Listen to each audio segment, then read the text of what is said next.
In this video, we're going to be taking a look at T1 Valorant, starting with how they operated over the last few years, what happened with them in 2024, and more importantly, why in 2025 they look like they could be a championship contender.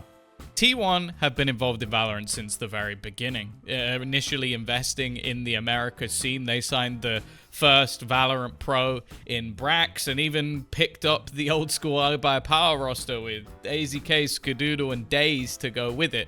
The fact is, though, things have changed a lot since then. They weren't invited, or it didn't seem like they were invited into the Americas franchising, ended up moving over to Pacific, and since then, well, they've been gradually improving as they went along. 2023 was where they entered that Pacific League, and we saw them come in with an all-Korean roster of names that you'll know and love, the likes of Sireplayer, Zeta, Carpe, Intro, Munchkin, and Ban. Now, you might be thinking, Tom, that's more than 5 players, and that was because, like a few other teams, they attempted to run themselves a 6-man roster. Although initially, I would say they didn't have mass amounts of success, they did end up making it to Masters in Tokyo, and we also saw them go to Champions as well. So all in all, a relatively successful year for T1, but as we know for them, that has never really been enough, and going into 2024, that was where they attempted to pull out an international roster. But this year, Munchkin, Ban, and Zeta ended up being let go, with obviously Sireplayer and Carpe sticking around for the remainder of 2024. And we saw the addition of Izu, who I think was a bright spark within this roster, Rossi, who was their import, who was meant to sort of be leading the team along the way, although as you'll find out, they kind of switched that up throughout the year. And Xcura, if you don't know, the brother of Forsaken and someone who has a vast experience when it comes to esports play, going back to the likes of Counter-Strike, and someone who, again, has a lot of individual ability and had very high expectations on his shoulders. Now, as it's been made probably pretty clear by some of the decisions of the year before, with changing up the roster even after making champions, T1's goals were obviously quite high. So looking at the roster that we had on paper, decent amount of firepower, decent amount of experience, and maybe some fresh ideas being brought in by Rossi, it definitely wasn't the start they were hoping for. Now, they make it through the initial stages of kickoff, end up losing to PaperX. Okay, that's forgivable. It was one of those tournaments that had sort of an odd format and was quite brutal. PaperX the year before had been fantastic. As said, very much forgivable. The problem started to begin when we looked towards stage 1. Again, they faced PaperX in their first game. That's rough. That happens. You can forgive it. Then they lose to DFM. Now, DFM the year before had been the meme team, and although changes had been made, expectations were very much still on T1 to come out on top of that one.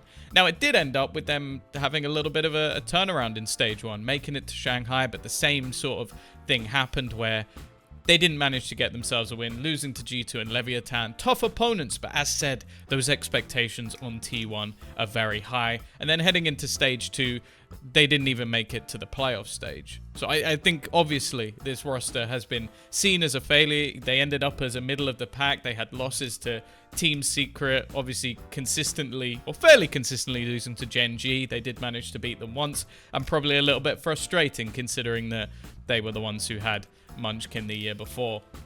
It does, however, set up ourselves nicely for this year, where again, they've made big changes, and I'll be honest, this is the main reason I'm very excited about this roster, is because those changes are one that, well, I think they're almost revolutionary for this team.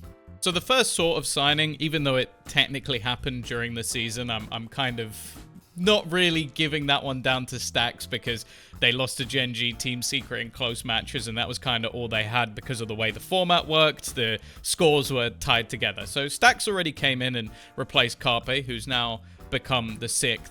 Other than that, though, the only player who still remains is going to be Izu. We have seen the departure of Xcura, Sireplayer, and obviously, as I said, Carpe's now moved to the bench. So it means that our starters, at least, it's still going to be Izu, still going to be Stacks, but the 3 new players are the ones that we're going to be focusing on.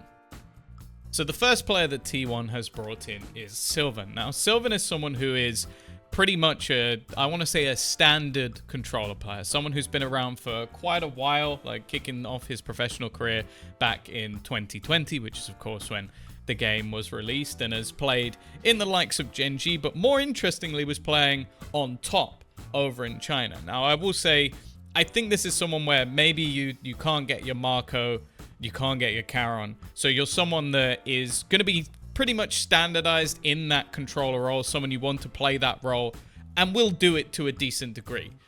However, they are not the two players that I think bring the most excitement when we talk about this new T1 roster. Now, the first of those is going to be Meteor.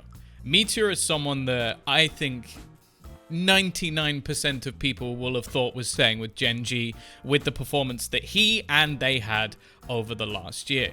He was someone that was involved in Pacific's first ever victory, title win, which was, of course, over in Shanghai. A fantastic performance from him, but also a fantastic performance from the team. So the fact that he has been able to be let go is honestly a little bit shocking. Like, I can't believe that he's no longer on that team. They also made the final in Madrid, and although Champions was a little bit underwhelming, there is no doubt that this man has immense ability, whether it's playing as a secondary duelist. He can play a Yoru. He's been running Chamber, but also on that Sentinel, which up until last year wasn't really a role I necessarily expected to see him in, especially because he's been that superstar duelist in the past. But that flexibility brings so much value, and when you have someone like Stax in the team who can set people up nicely, I think this guy is going to be phenomenal.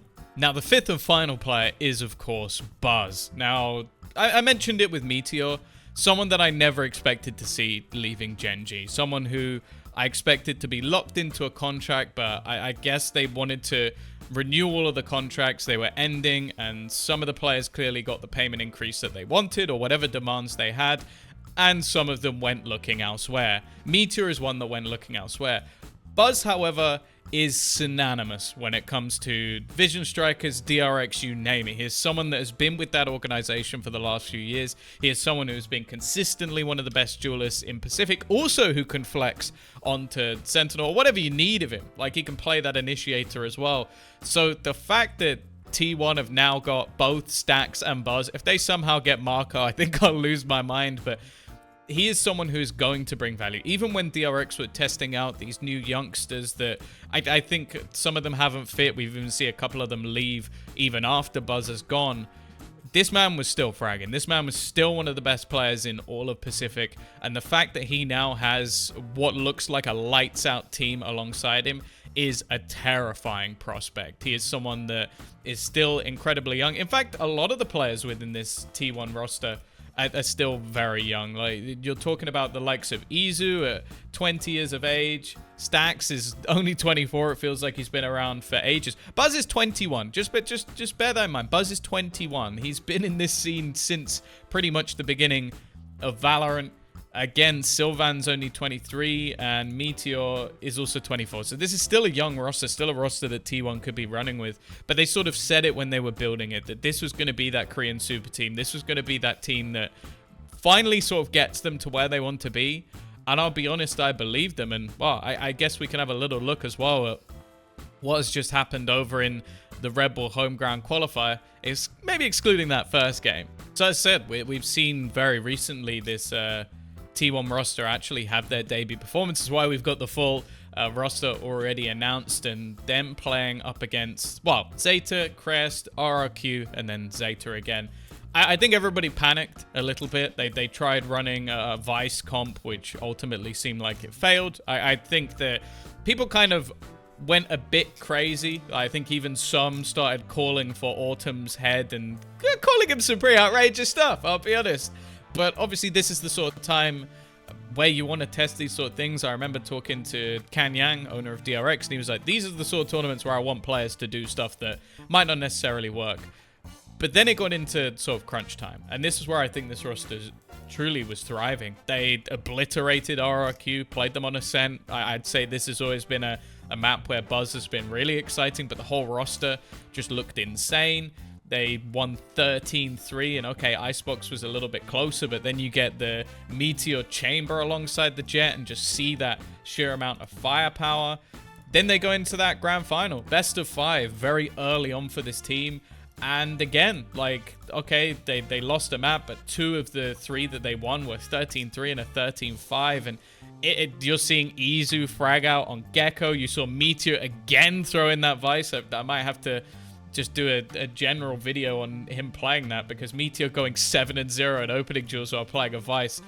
It kind of just seems like he diffed the other team, but I'll have to go and watch that one back to just see how they truly perform. But it is a great first showing. And obviously for T1 now, this will set them up nicely with already the event that's coming up, I believe, over in China, where they'll get to play up against the likes of EDG. And of course, the fact that the win at this Red Bull tournament takes them straight to the main event, where they'll play against Heretics, Fnatic, Carmine Corp, Cloud9. Like, it's already looking like a really exciting event. So I would definitely say that you need to tune in. But that is the end of the video. That is sort of the breakdown of why I'm super excited for this team, super excited for the roster in general. And, well, let me know your thoughts. Do you think this team is going to be the number 1 in Pacific? Because they're always going to have tough opposition. Don't get me wrong. Like, Gen G have still got Texture, Charon, and Munchkin, which as a core was really impressive. PaperX, as of right now, have made no changes. So they're always going to be difficult to play. And any team that has Marco on it is always going to get me excited. But let me know, where do you think this T1 roster is going to land? What do you think of the upcoming events? And what other teams would you like me to take a look at? Because I'm looking to make this into a more regular series where I take a look at some of the roster changes, some of the teams that are coming up. Let me know in the comments below, and I'll see you next time.